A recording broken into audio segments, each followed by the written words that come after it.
जय श्री कृष्ण दोस्तों, मैं हूँ रेणु भाटिया और आप सुन रहे हैं रब कथा प्रेजेंट श्रीमद् भागवत कथा एज इट इज़। ये है 68th एपिसोड और आप सुन रहे हैं 10वां स्कंद 80वां अध्याय।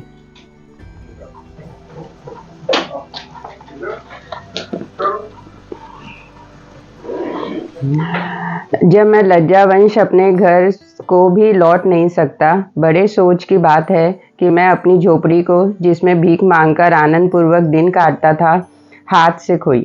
श्याम सुंदर के पास पहुंचना कठिन दिखलाई देता है। जब सुदामा ब्राह्मण इसी तरह सोच विचार करता हुआ 3 पहर में द्वारकापुरी के निकट पहुंचा, तब उसने क्या देखा कि चारों ओर पुरी के समुद्र लहरें मार रही है। उत्तम उत्तम रत्नजी स्थान बने हैं। सब छोटे बड़ों के घर में मंगलाचार व हरि चर्चा हो रही है। जब सुदामा ब्राह्मण यह सब आनंद देखता हुआ श्याम सुंदर की ड्योढ़ी पर पहुंचा, तब इस भय से कि मुझको कोई भीतर जाने से रोक न दे, बारंबार पीछे देखता हुआ आगे को चला। वृंदावन बिहारी की आज्ञा अनुसार ब्राह्मणों को किसी समय महल में आने की मनाही नहीं थी, इसलिए किसी द्वारपालक ने उनको भीतर जाने से नहीं बरजा। जब सुदामा ब्राह्मण 3 ड्योढ़ी लांग कर चौथे द्वार पर, जहाँ द्वारकानाथ जड़ाऊ सिंहासन पर बैठे हुए रुक्मणी के साथ चौपड़ खेलते थे, पहुंचा, तब द्वारपाल ने उसका हाल पूछकर मुरली मनोहर के पास विनय किया कि कोई ब्राह्मण आपके द्वार पे आया है। यह वचन सुनते ही केशवमूर्ति चौपड़ खेलना छोड़कर सिंहासन से उतर पड़े और आंखों में आंसू भरकर मिलने के लिए दौड़े। जब सुदामा ने श्री कृष्ण जी को आते देखा तो दौड़कर उनके चरणों पर गिर पड़ा। श्याम सुंदर ने सुदामा को बड़े प्रेम से उठाकर अपनी छाती से लगा लिया। इतनी कृपा द्वारकानाथ की अपने ऊपर देखकर सुदामा मन में कहने लगा, हे परमेश्वर, मैं यह हाल प्रकट देखता हूँ या स्वप्न है। द्वारकानाथ ने सुदामा का हाथ पकड़े हुए सिंहासन पर ले जाकर बिठाया और अपने हाथ से उनकी धूरी झाड़कर पैर के कांटे निकाले। फिर उनके चरण धोने के लिए रुक्मणी से जल मांगा और सुदामा को कहा कि क्यों इतनी देर भय आए हो। जब चरण धोते समय सुदामा अति लज्जा से ज्यों ज्यों अपना पैर सिकोड़ लेता था, त्यों त्यों वैकुंठनाथ उस पर अधिक दयालु होकर अपने हाथ उसके चरण धोते थे। यह बात देखकर रुक्मणी और आदि पटरानी चाहती थी कि सुदामा की सेवा हम लोग अपने हाथ से करें, जिसमें हमारे प्राणपति का श्रम न हो। पर त्रिभुवन पाति ने यह बात न मानकर अपने हाथ से सुदामा के अंग पर चंदन लगाया और देवता के समान विधि पूर्वक उनका पूजन किया। 36 प्रकार के व्यंजन खिलाकर पान व इलायची देकर फूलों का गजरा पहनाया। रुक्मणी आदि 8 पटरानियों ने कहा कि तुम लोग जितनी सेवा हमारे मित्र सुदामा की प्रेम पूर्वक करोगी, उतना ही हम तुम दोनों लोगों से प्रसन्न होंगे। जिस समय रुक्मणी जी सुदामा के चंवर हिलाने लगी, उस समय देवता लोग अपने अपने विमानों पर से हाल देखकर सुदामा के भाग्य की बड़ाई करने लगे। इतनी कथा सुनाकर सुखदेव जी बोले, हे परीक्षित, यह चरित्र देखते ही रुक्मणी व सत्यभामा आदि द्वारकानाथ की सब स्त्रियां और जो यदुवंशी वहां पर थे, अचंबा मानकर आपस में कहने लगे कि रूपवान व धन पात्र का सब लोग आदर करते हैं। इस दरिद्र बूढ़े ब्राह्मण ने न मालूम पिछले जन्म में ऐसा कौन भारी तप किया था और क्या गुण इसमें भरा है, जिसके कारण त्रिभुवन पति अपने हाथ से इनकी सेवा करते हैं। उस समय सत्यभामा ने, जो बड़ी बोलने वाली थी, दूसरी स्त्रियों से कहा कि श्री कृष्ण जी सदा हम लोगों के साथ अभिमान भरी बातें किया करते हैं। अब उनके मित्र को देखो, जिनने जन्म भर नया कपड़ा कभी स्वप्न में भी नहीं देखा, पहनने की कौन कहे। न मालूम ये ब्राह्मण देवता किस नगर में रहते हैं, जिन पर ऐसा दरिद्र छा रहा है। पर इसका बड़ा भाग्य समझना चाहिए जिसने वैकुंठनाथ को ऐसा वश कर लिया। पहले मैंने नंद व यशोदा, इनके माता पिता के गौ चराने का हाल सुना था। आप दही मक्खन चुराकर खाया करते थे। अब इनके मित्र को देखकर मुझे विश्वास हुआ कि वह सब बातें सत्य है। जब सुदामा ने ऐसी कृपा श्याम सुंदर की अपने ऊपर देखी, तब उसने मन में समझा कि केशवमूर्ति ने मुझे नहीं पहचाना, किसी दूसरे के धोखे से मेरी सेवा करते हैं। मैं इस योग्य नहीं हूँ। वैकुंठनाथ अंतर्यामी ने यह हाल जानकर उसका संदेह छुड़ाने के लिए कहा, हे मित्र, तुमको याद होगा जब हम और तुम दोनों मनुष्य एक साथ सांदीपन गुरु के यहाँ विद्या पढ़ते थे, और उन्हीं दिनों तुम्हारा विवाह हुआ था। सो बतलाओ, हमारी भौजाई अच्छी तरह है? तुम राह में क्षेम कुशल से यहाँ तक आए। मुझको तुम्हारे देखने की बहुत चाह लगी थी। तुमने बड़े दया की जो अपने चरणों से मेरा स्थान पवित्र करके मुझे दर्शन दिया। मैं अच्छी तरह जानता हूँ कि तुम उन दिनों में भी अपना मन विरक्त रखते थे। बताओ अब किस तरह बीतती है। जिस तरह 16,108 स्त्री रहने पर भी मैं किसी के अधीन नहीं रहता, उसी तरह ज्ञानी लोग संसार में रह के अपना मन विरक्त रखते हैं। हे सुदामा, जैसी प्रीति व दया से महात्मा पुरुष सांदीपन गुरु ने सब विद्या हमको पढ़ाई थी, उसमें से एक अक्षर पढ़ने के बदले हम जन्म भर उऋण नहीं हो सकते। जो कोई गुरु को परमेश्वर के समान जान कर उनकी सेवा करता है, जितना हम उनसे प्रसन्न होते हैं, उतना यज्ञ व दान व तप करने वालों से खुशी नहीं मिलती। हे सुदामा, तुमने भी पढ़ने लिखने में हमारी बड़ी सहायता की थी और मेरे बदले गुरु की सेवा करते थे। यह बात तुमको याद होगी कि जब एक दिन गुरु की स्त्री ने हमें व तुम्हें वन में लकड़ी लाने के लिए भेजा था, तब तुमने हमारे बदले की लकड़ी तोड़कर कहा था कि तुम्हारे हाथ कोमल है, लकड़ी तोड़ने से दुख होगा। जब लकड़ी का बोझ सिर पर लेकर दोनों सुदामा घर की ओर चले, तब ऐसी आंधी चलकर पानी बरसने लगा कि 10 पग रास्ता चलना कठिन हो गया। जब उस दिन हम और तुम आंधी चलने और पानी बरसने से घर तक न पहुंचकर रात को वन में रह गए, तब गुरुजी अपनी स्त्री पर बहुत क्रोधित होकर रात समय हम दोनों को वन में ढूंढने आए और व्याकुलता से हमारा व तुम्हारा नाम पुकार कर कहने लगे कि तुम लोग जहाँ हो वहां से बोलो, जिसमें मुझे धैर्य हो, नहीं तो तुम्हारे सोच में मेरे प्राण निकलने चाहते हैं। जब गुरुजी ने रोते और चिल्लाते हमारे पास पहुंचकर हमको सर्दी से कांपते हुए देखा, तब दौड़कर प्रेम से उठा लिया और हमारा सिर व मुंह चूमकर बोले, तुम लोगों ने अपनी सेवा से मुझे बहुत प्रसन्न किया, इसलिए तुमको आशीर्वाद देता हूँ कि सब विद्या तुमको याद होकर कभी न भूले और गुरु के चरणों में तुम्हारी निष्कपट प्रीति बनी रहे। हे सुदामा, जब से विद्या पढ़कर हम और तुम विलग हुए, तब से आज तुमको देखकर मुझे ऐसा आनंद प्राप्त हुआ मानो सांदीपन गुरु के दर्शन पाए। जब यह सुनकर सुदामा का संदेह छूट गया, तब उसने नम्रता से हाथ जोड़कर विनय किया, हे स्वामी, तुम त्रिभुवन पति होकर मुझे क्यों इतना लज्जित करते हो? चारों वेद आपके श्वास से निकलते हैं, तीनों लोक के जीव तुम्हारा पूजन करते हैं। आपने केवल संसारी जीवों को राह दिखलाने के लिए गुरु से विद्या पढ़ी है। आपके आदि और अंत को कोई नहीं जान सकता। आप सब जगत के माता पिता अविनाशी पुरुष होकर संसारी व्यवहार अपनी इच्छा से करते हैं। आपका नाश कभी नहीं होता। जो लोग प्रेम पूर्वक आपका नाम जपकर तुम्हारी कथा व कीर्तन सुनते हैं, उनको संसार में यश प्राप्त होकर अंत समय मुक्ति मिलती है। जब शेषनाग 1000 मुख से दिन रात आपकी चर्चा रखने पर तुम्हारे भेद को नहीं पहुंच सकते, तब देवता व संसारी जीवों की क्या सामर्थ्य है जो तुम्हारी आदि व अंत जान सके। आप पलक भांजते भर में 14 भुवन उत्पन्न व नाश करने की सामर्थ्य रखकर सब जीवों का पालन करते हैं। आप सदा एक रस रहकर घटने बढ़ने में कुछ प्रयोजन नहीं रखते। तुम्हारा चमत्कार सब जीवों में है। आप अपने तेज से प्रकाशित रहते हैं। तुम अपनी इच्छा से मनुष्य तनु धरकर जो काम मनुष्य को करना चाहिए, वह बात संसारी जीवों को राह दिखलाने के लिए करते हो, नहीं तो आप जन्म मरण से रहित हैं। तुम्हारे काम व अवतार की गिनती कोई नहीं कर सकता।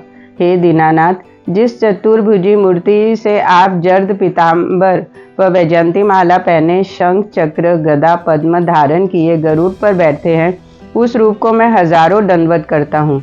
सब छोटे बड़ों को अपना बालक समझकर आप गरीबों पर अधिक दया करते हैं।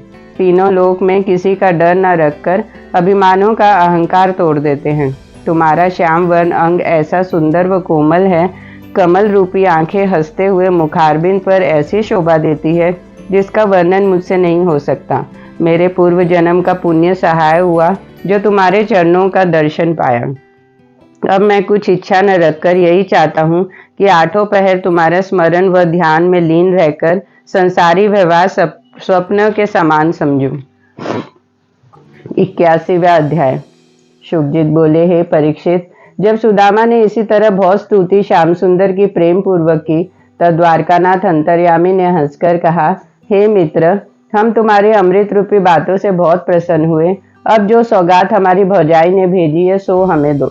यह वचन सुनते ही सुदामा ने पछता कर मन में कहा कि बड़े सोच की बात है, जो मुट्ठी भर तंडुल त्रिभुवनपति को भेंट दूं। जब ऐसा विचार कर सुदामा लज्जा से चावल की पोटली का आंख से छिपाने लगा और उसका मुख मलिन हो गया, तब वासुदेव नंदन ने मन में कहा कि एक बार हमारा कलेवा छिपाकर सुदामा इस दरिद्रता को पहुंचा, तो इस पर भी वही बात करता है। फिर केशवमूर्ति ने वह पोटली उसकी बगल से खींचकर खोल डाली और बड़ी प्रेम से भूसी मिला हुआ 2 मुठ चावल खाकर बोले, हे सुदामा, जितनी प्रीति सहित एक फूल व तुलसी दल चढ़ाने से मैं प्रसन्न होता हूँ, उतना बिना भक्ति लाखों मन मिठाई व जड़ाऊ भूषण से खुशी नहीं होती। पोटली खोलते समय थोड़े से चावल पृथ्वी पर गिर पड़े, सो उसे मुरली मनोहर अपने हाथ से उठाने लगे और रुक्मणी आदि 8 पटरानियों से कहा कि एक एक दाना चावल का चुनकर मुझे उठा दो, जिसमें कोई दाना पैर के नीचे ना आवे। चावल खाते समय द्वारकानाथ बोले, जैसा स्वाद इस तंडुल में मिला है, वैसा भोजन आज तक यशोदा व देवकी ने भी मुझे नहीं खिलाया था। ऐसा कहकर जैसे श्याम सुंदर ने तीसरी मुट्ठी चावल उठाकर खाना चाहा, वैसे ही रुक्मणी उनका हाथ पकड़कर बोली, बस कीजिए, हम लोग भी तुम्हारे चरणों के अधीन हैं, कुछ हमारे खाने के लिए भी रखोगे या नहीं। जब त्रिभुवनपति ने देखा कि तीसरी मुट्ठी खाने से रुक्मणी उदास हो जाएगी, तब वह न खाकर रुक्मणी से कहा, हे प्राण प्यारी, यह ब्राह्मण मेरा बड़ा मित्र होकर संसार में सुख व दुख को बराबर जानता है। 8 पहर मेरे स्मरण व ध्यान में रहकर संसारी सुख की कुछ चाह नहीं रखता। जब मुरली मनोहर ने इसी तरह अनेक बातें समझाकर रुक्मणी का बोध किया, तब वासुदेव, देवकी, उद्धव आदि यदुवंशी जो वहां बैठे थे, यह हाल देखकर आपस में हंसी से कहने लगे कि देखो, इस ब्राह्मण के समान दूसरा कोई गरीब संसार में न होगा जो इतनी दूर से मुट्ठी भर तंडुल सौगात लाया है। और कृष्णचंद्र, जो ब्राह्मण से भी अधिक कंगाल समझना चाहिए, जो अकेले इस चावल को खाकर उसकी बड़ाई करते हैं। उनकी बात सुनकर वासुदेव नंदन ने उत्तर दिया कि तुम लोग इस तंडुल का स्वाद क्या जानो, तुम्हारा भाग्य उदय हुआ जो इस ब्राह्मण के चरणों का दर्श पाया।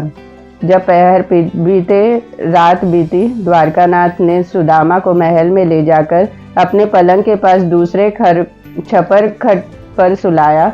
तब मुरली मनोहर की आज्ञा अनुसार रुक्मणी जी ने सुदामा के पैर दाबा और श्याम सुंदर आधी रात तक अपने मित्र से लड़कपन की बातें करते रहे। जब सुदामा जी सो गए, तब केशवमूर्ति अंतर्यामी ने विचारा कि यह ब्राह्मण द्रव्य की चाह नहीं रखता, पर इसकी स्त्री ने संसारी सुख व लक्ष्मी मिलने के लिए इच्छा रखकर इसे बरजोरी मेरे पास भेजा है। इसलिए सुदामा को इतना धन देना चाहिए जो देवताओं को भी प्राप्त न हो। ऐसा विचार कर वैकुंठनाथ ने उसी समय विश्वकर्मा को बुलाकर आज्ञा दी कि तुम अभी सुदामापुरी में जाकर उसके रहने के लिए ऐसा रत्नजड़ित स्थान बना दो जिसके बराबर 14 भुवन में दिखलाई न दे। 8 सिद्धि व नवनिधि वहां बनी रहे, जिसमें कोई कामना सुदामा की बाकी न रहे। जब सुदामा निद्रा से एक करवट से दूसरी करवट लेता था, तब वासुदेव नंदन प्रेम से उसके अंग पर हाथ फेरकर बड़ाई करते थे। जब तीसरे दिन सुदामा प्रातः समय नित्य नियम करके श्याम सुंदर से विदा होने गया, तब देवकी नंदन ने डोली पर सुदामा के साथ जाकर आंसू भरकर कहा, हे भाई, तुमने बड़ी दया की जो अपने दर्शन मुझे दिए। मैं तुमसे यही मांगता हूँ कि हमको भूल मत जाना। जब सुदामा मोहिनी मूर्त को दंडवत करके अपने घर को चला, तब वह आंख की राह वृंदावन बिहारी का स्वरूप हृदय में रखकर कहने लगा कि देखो, श्री कृष्ण जी ने मेरे ऊपर इतनी दया की जिसका पलटा मैं कई जन्म तक नहीं दे सकता, पर कुछ द्रव्य मुझे नहीं दिया जिससे मेरे दरिद्र छूट जाता। जिस तरह कंगाल रूप अपना घर से आया था, उसी तरह खाली हाथ लौट रहा हूँ। मेरे लिए यह गरीबी बहुत अच्छी है, जिसमें परमेश्वर का भजन आनंद से बन पड़ा है। धन रखने वाले सदा खटके में रहते हैं, इससे अधिक क्या धन होगा जो त्रिभुवनपति के चरणों के दर्शन मुझे प्राप्त हुए। बहुत अच्छी बात है मैंने कि जो द्वारकानाथ से कुछ नहीं मांगा। मांगने से धन तो मिलता, पर मुझे लोभी समझते। अब मैं अपने घर जाकर ब्राह्मणी को समझा लूंगा। जब सुदामा इसी तरह सोच विचार करता हुआ अपने गांव के निकट पहुंचा, तब उसने वहां एक झोपड़ी का पता न पाकर क्या देखा कि उस स्थान पर एक रत्न जदित महल बना है और उसके चारों ओर अनेक तरह के फल व फूल बागों से लगे होकर वृक्षों पर तोता, कोकिला और मोर आदि सुंदर पक्षी बैठे हुए मीठी मीठी बोली बोल रहे हैं। पुष्पों भर भंवरे रस चूसने के लिए गूंजते हैं। महल के द्वार पर चौकीदार व सिपाही बैठे हुए हैं।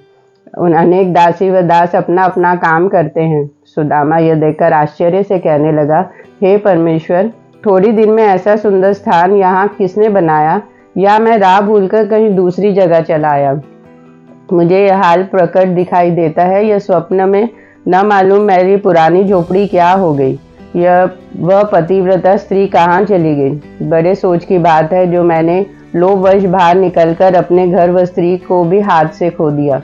हे नारायण, अब मैं क्या करूं, कहाँ जाऊं? एक तो गरीबी के दुख में पड़ा था, दूसरे स्त्री खोजने का सोच और अधिक हुआ। अब मैं उसे कहाँ जाकर ढूंढूं? जिस समय सुदामा इसी सोच विचार में खड़ा था, उसी समय सुशीला अपने स्वामी को देखने के लिए कोठे पर चढ़ी। जैसे उसने सुदामा को द्वार पर खड़े देखा, वैसे ही दासियों को आज्ञा दी कि हमारे पति द्वार पर खड़े हैं, उनको सम्मान पूर्वक भीतर लिवा लाओ। द्वारपालक और दासियों ने यह आज्ञा पाते ही सुदामा के पास जाकर दंडवत करके उनको भीतर लाने के लिए कहा। कोई शरीर की धूरी झाड़कर पंखा हिलाने लगा। सुदामा उनके आदर भाव करने से घबराकर बोला कि मुझ गरीब ब्राह्मण को राजाओं के घर में क्यों लिए जाते हो? यह सुनकर द्वारपालकों ने विनय किया, महाराज, यह स्थान आपका ही है, निसंदेह भीतर चलिए। जब सुदामा उनकी बात पर विश्वास न मानकर डर से कांपने लगा, तब सुशीला 16 श्रृंगार किए सखियों को साथ लिए उनकी आरती करने के लिए द्वार पर आई और सुदामा के चरणों पर गिरकर परिक्रमा की और आरती करके हाथ जोड़े। भूषण व वस्त्र पहनने से सुशीला का रूप बदल गया था, इसलिए कुछ क्षण बीते उसे पहचान कर ध्यान में श्री कृष्ण जी को दंडवत किया और उसके साथ भीतर जाकर क्या देखा कि मखमली पर्दे जिस पे मोतियों की झालरें लगी थी सब द्वार में लटकाए हैं। रत्न जड़ित चौकी व शैया बिछी है। सब स्थानों में अगर व चंदन आदि जलाने से सुगंध उड़ रही है। ऐसे मणि व रत्नादिक वहां रखे थे जिनके प्रकाश से रात को उजियाला रहता था, दीपक जलाने का प्रयोजन नहीं पड़ता था। यह सब राजसी विभव देखकर सुदामा का मुख मलिन हो गया। तब सुशीला ने आश्चर्य मानकर पूछा, हे स्वामी, धन मिलने से संसारी लोग प्रसन्न होते हैं, आप यह सब इंद्रपुरी का सुख व इतना धन पाकर क्यों उदास हो गए, इसका भेद बतलाइए। यह सुनकर सुदामा बोले, हे प्राण प्यारी, यह धन परमेश्वर की जड़ रूपी माया बहुत बलवान होकर सब जगत को मोह लेती है, इसलिए जैसे गरीबी में मुझसे हरि भजन बंद पड़ता था, वैसा धन का सुख पाने से नहीं हो सकेगा। यही समझकर मेरा मुख मलिन हो गया। श्याम सुंदर ने बिना मांगे इतना धन मुझको दिया, पर थोड़ा समझकर मुख से कुछ नहीं कहा, इसलिए मैं यह सब वैभव मिलने का हाल कुछ न जानकर अपनी टूटी झोपड़ी के लिए पछताता था। सच है, बड़े लोग किसी को कोई वस्तु देते हैं तो मुख से नहीं कहते। मुझे इस बात का बड़ा सोच है कि इतने दिनों तक त्रिभुवनपति का दर्शन न करके अपनी अवस्था वृथा खोई। हे प्रिय, तुम इस धन को अपना न जानकर आठों पहर ये समझती रहना कि सब सुख व धन मुझे द्वारकानाथ की कृपा से मिले हैं, जिसमें तुझे अभिमान न हो। मैं त्रिभुवनपति से दिन रात यही मांगता हूँ कि जन्म जन्मांतर परमेश्वर का दास व सेवक होकर उनकी सेवा व टहल में बना रहूं। यह बात सुनकर सुशीला ने मन में कहा, देखो, श्याम सुंदर अंतर्यामी ने बिना मांगे मेरी इच्छा पूर्ण की। फिर वह बोली, हे स्वामी, अब तुम निश्चिंत होकर हरिभजन किया करो। ऐसा समझाकर सुशीला ने सुदामा को उत्तम उत्तम भूषण व वस्त्र पहनाए और सुगंधित उनके अंग में लगाकर हरिभजन संयुक्त उनके साथ संसारी सुख भोगने लगी। तन छोड़ने के उपरांत वह वैकुंठ में जाकर लक्ष्मी नारायण के दास व दासी हुए। इतनी कथा सुनाकर शुकदेव जी ने कहा, हे परीक्षित, देखो, 4 मुट्ठी चावल परमेश्वर को देने से सुदामा ऐसी सुंदर गति को पहुंचा। जो लोग सदा प्रेम पूर्वक 36 व्यंजन नारायण जी को भोग लगाते हैं, उनका न मालूम कैसा सुख मिलेगा। सुदामा का स्थान ऐसा उत्तम विश्वकर्मा ने बनाया था जिसे देखकर इंद्रादिक देवता मोहित हो जाते थे। 82वां अध्याय। शुकदेव जी ने कहा, हे परीक्षित, अब हम श्री कृष्ण जी के कुरुक्षेत्र यात्रा की कथा कहते हैं, सुनो। एक बार सूर्य ग्रहण लगने से श्याम सुंदर व बलराम जी ने राजा उग्रसेन से कहा कि महाराज, कुरुक्षेत्र में सूर्य ग्रहण स्थान का बड़ा महात्म्य है। जो वस्तु वहां दान करें उनको 1000 गुण फल मिलता है। यह सुनकर यदुवंशियों ने पूछा, हे महाप्रभु, ऐसा महात्म्य वहां का किस तरह हुआ? केशवमूर्ति ने कहा, वह स्थान बहुत पुराना व पवित्र है। पहले उसका नाम संयमतक क्षेत्र था। जब से परशुराम जी ने क्षत्रियों को मारकर वहां रक्त की नदी बहाई और उसी रुधिर से पितरों को तर्पण किया, ऋषिवरों ने उस स्थान पर परमेश्वर का तप व ध्यान किया। तब से वहां का नाम कुरुक्षेत्र प्रकट होकर सूर्यग्रहण नहाने का बड़ा महात्म्य हुआ। यह वचन सुनते ही जब राजा उग्रसेन व यदुवंशी लोग प्रसन्न होकर वहां चलने को तैयार हुए, तब मुरली मनोहर ने अपने माता पिता व रुक्मणी आदि सब स्त्रियों को साथ लिया और बड़े विभव से राजा उग्रसेन व यदुवंशिया समेत कुरुक्षेत्र को कूच किया। अनिरुद्ध अपने पोता व कृतवर्मा यादव को द्वारकापुरी में छोड़ दिया। जब यदुवंशी लोग अनगणित हाथी व घोड़ों व रथ पर बैठकर चले और रानियों के चंडोल व नालकी आदि नगर के बाहर निकली, उस समय ऐसी शोभा मनहरन प्यारे की मालूम होती थी जैसे ताराओं में चंद्रमा शोभा देता है। जब श्याम सुंदर यदुवंशी समेत कुरुक्षेत्र के निकट पहुंचे और वहां के तीर्थ दिखलाई देने लगा, तब वह छोटे बड़े सवारियों पर से उतरकर पैदल चले। वेद व शास्त्र में ऐसे लिखा है कि तीर्थ यात्रा जाते समय संपूर्ण रास्ता पैदल न चल सके तो जहाँ से तीर्थ का स्थान दिखलाई दे वहाँ से अवश्य पैदल चलना चाहिए। द्वारका रांते सबको साथ लिए हुए पैदल ब्रह्मा कुंड पर, जिसमें से वेद निकलता था, जाकर स्नान किया और फिर बहुत से गौ, स्वर्ण, द्रव्य, हाथी, घोड़े आदि अनेक तरह की वस्तुएं विधि पूर्वक तीर्थवासी ब्राह्मणों को दान दिया। अपने साथियों से कहा कि तुम लोग यहाँ तीर्थ में ब्राह्मणों का सम्मान करके किसी को दुर्वचन मत कहना। श्याम सुंदर ने जिस जगह ऋषिवर व महापुरुषों के आने व रहने का समाचार पाया, वहां आप जाकर उनका दर्शन किया और अपने सेवकों को आज्ञा दी। जब दुर्योधन आदि अनेक देश के राजाओं ने जो ग्रहण स्नान करने वहां आए थे, मुरली मनोहर को यहाँ आकर उनका दर्शन करके अपना जन्म सफल जाना, तब धृतराष्ट्र आदि बड़े बड़े नृपति और भीष्म पितामह ने राजा उग्रसेन को बहुत स्तुति करके उनसे विनय किया, महाराज, तुम्हारा बड़ा भाग्य है जिस परब्रह्म परमेश्वर का दर्शन ब्रह्मा व महादेव आदि देवताओं को जल्दी ध्यान में नहीं मिलता, वही त्रिभुवन पति दिन रात तुम्हारी आज्ञा में रहकर बिना पूछे कुछ काम नहीं करते, सबके ईश्वर होकर तुम्हें दंडवत करते हैं। ऐसी पदवी किसी देवता को नहीं मिल सकती। यह वचन सुनकर राजा उग्रसेन ने सम्मान पूर्वक उनको विदा किया। राजा भीष्मक व नग्नजित आदि वासुदेव नंदन के ससुर व सालों का हाल जो वहां ग्रहण स्थान करने आए थे सुनकर मुरली मनोहर की स्त्रियां उनसे भेंट करने गई। वह लोग उन्हें देखकर अति प्रसन्न हुए। उन्होंने बहुत सी सौगात अपने अपने देश के मुरली मनोहर को भेंट देकर उनका दर्शन प्रेम पूर्वक किया। कुंती ने श्री कृष्ण से कहा कि मैं जानती थी कि मेरे बेटों पर तुम दया रखते हो। तुम्हारे भाइयों ने दुर्योधन के हाथ से इतना दुख उठाया पर तुमने कुछ सुधि नहीं ली। इस बात का मुझे बड़ा पछतावा है। यह वचन सुनकर लक्ष्मीपति ने कहा, हे फुआ, इसमें मेरा कोई दोष नहीं है। सब सुख व दुख अपने प्रारब्ध से मिलता है। जिस तरह आंधी चलने से कोई तनका बिना उड़े नहीं रह सकता, उसी तरह सब जीव परमेश्वर के अधीन रहकर अपने अपने कर्मों का फल भोगते हैं। उसमें तिल बल घट नहीं सकता। यह सुनकर कुंती ने वासुदेव से कहा, हे भाई, जब से तुमने मेरा विवाह कर दिया तब से कुछ सुधि नहीं ली। मैंने जैसा दुख दुर्योधन के हाथ से पाया उसका हाल परमेश्वर जानता है। श्याम व बलराम ने हरिभक्तों का दुख छुड़ाने के लिए संसार में अवतार लेकर मेरे ऊपर कुछ दया नहीं की।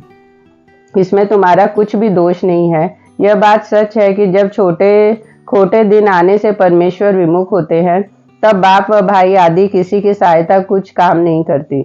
यह सुनते ही वासुदेव ने रोकर कहा, हे बहन, हरि इच्छा बलवान होकर कर्म की गति जानी नहीं जाती। जिस समय दुर्योधन ने तुमको दुख दिया था, उन्हीं दिनों में कंस ने मुझे कैद रखकर मेरे बेटों को मारने के जो जो उपाय किए थे, उनको तुमने सुना होगा। जब परमेश्वर की दया से दोनों बालक किसी तरह बचे, तब राजा जरासंध आकर ऐसा लड़ा जिसके डर से अपना देश छोड़कर टापू में जा बसे। किसी कारण तुम्हारी कुछ सुध ही न ले सके। इसी तरह अनेक बातें कहकर वासुदेव ने कुंती को बोध किया। नंद व यशोदा आदि भी ग्रहण स्नान करने आए थे और श्याम सुंदर के डेरे से 3 कोस पर टिके थे। जब यह हाल सुना कि मोहन प्यारे अपने कुटुंब समेत वहां आए हैं, तब वह लोग उनसे भेंट करने के लिए व्याकुल होकर आपस में कहने लगे, अब वृंदावन बिहारी सब राजाओं के सिरताज हुए हैं, इसलिए उनको हमारी तरफ देखते लज्जा मालूम होगी। जहाँ उनके जोड़ीदार रहने से राजाओं का पहुंचना कठिन है, वहाँ हम गवारों को कौन जाने देगा। जब नंद व यशोदा आदि ब्रिजवासियों ने बिना देखे मुरली मनोहर के नहीं रहा गया, तब वह लोग घबराकर श्याम सुंदर का डेरा पूछते हुए वहां से दौड़े। उसी समय किसी ने आकर श्री कृष्ण जी से कहा कि नंद व यशोदा आदि भी ग्रहण नहाने के लिए यहाँ आकर टिके हैं। यह वचन सुनते ही मोहन प्यारे उनके प्रेम से रोने लगे। उनकी यह दशा देखकर देवती माता घबरा गई और अपने आंचल से उनके आंसू पोंछकर बोली, हे लालन, जहाँ तुम्हारा नाम लेने से जगत का दुख छूट जाता है, वहाँ तुम कौन ऐसा दुख प्राप्त हुआ जो इतना रोते हो। यह सुनकर त्रिभुवन पति ने कहा, हे माता, जब से मैंने नंद व यशोदा के आने का समाचार सुना है, तब से मेरे मन उनके चरण देखने के लिए व्याकुल हो रहा है। मुझे कुछ अच्छा नहीं लगता। तुम जल्दी रथ आदि भेजकर उनको यहाँ बुलवाओ, तो मुझे उनके दर्शन मिलने से धैर्य हो। हम तुम बहुत अच्छी शुभ सायत से द्वारका से चले थे, जो तीर्थ स्थान करने का फल पाकर ब्रिजवासियों से भेंट हुई। यह वचन सुनते ही वासुदेव जी ने रथ, पालकी, हाथी, घोड़े आदि वाहन ब्रिजवासियों को लाने के लिए भेजकर कहा, हे बेटा, आज बड़ी खुशी का दिन है, इसलिए तुमसे कुछ लेकर तब नंद व यशोदा को तुम्हारे पास आने देंगे। यह सुनकर वृंदावन बिहारी ने कहा, हे पिता, संसार में कोई वस्तु ऐसी नहीं है जो तुमको भेंट करूं। मेरा शरीर तुम्हारे ऊपर न्यौछावर है। जब एक सखी ने श्री कृष्ण जी को रोते हुए देखकर रुक्मणी आदि पटरानियों से यह हाल कहा, तब वह सब घबराकर वैकुंठनाथ के पास गई और देवकी से उनके रोने का कारण पूछने लगी। रुक्मणी आदि पटरानियां हंसकर आपस में कहने लगी कि आज हमारे प्राणनाथ राधा आदि गोपियों से भेंट करके अपना कलेजा ठंडा करेंगे। बालपन की प्रीति समझकर ब्रिज बालाओं को बहुत सुख मिलेगा।